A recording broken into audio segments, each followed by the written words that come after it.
والله هو يتعلم يعني كيف يخط أهداف معينة أو بلاننج معينة، أصبح عنده يعني شخصية مستغلة أو مميزة بالأسرة، وكيف يقدر يناقش الأسرة من غير انفعالات. يعني هو كان منفعل جدا، بعدين قلت الانفعالات فالحمد لله يعني هو تحسن كثير من أول، يعني الحمد لله.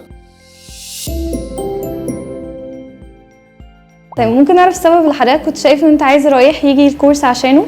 والله بالحقيقة أنا شفت الأهداف الكورس، أنه أهم شيء البلاننج بتاع الكورس للأطفال. الكورس من أهدافه يعني بيخلي الطفل شخصية مميزة، ايمز مميز، يعني أهداف معينة في الحياة، كيف بيعمل احتياطي أو الريسك بالنسبة لمصروفاته، كيف يعني ينظم زمنه. دي كلها حاجات طبعا مفيدة للأطفال في سن مبكرة. إذا الطفل يتعلم الحاجات دي بتكون حاجة مفيدة للمستقبل يعني.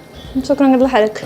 هل حضرتك لاحظت اي حاجه خلال ال5 ايام رايح اتعلمها او اتغيرت في سلوكياته خلال ال5 ايام بتاعه الكورس؟ والله هو يتعلم يعني كيف يخط أهداف معينة أو بلاننج معينة، أصبح عنده يعني شخصية مستغلة أو مميزة بالأسرة، وكيف يقدر يناقش الأسرة من غير انفعالات.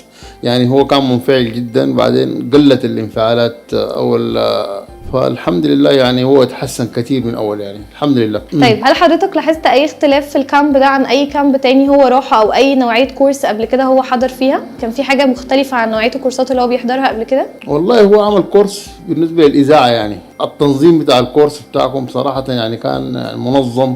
الوجبات اللي بدوها المتعلم في المعهد بتاعكم كانت منظمة، يعني السيستم بيرجو السيستم، وبعدين في متابعة للصيغة للمتعلم أو المتدرب. شكرا جدا لحضرتك. أهلا بك.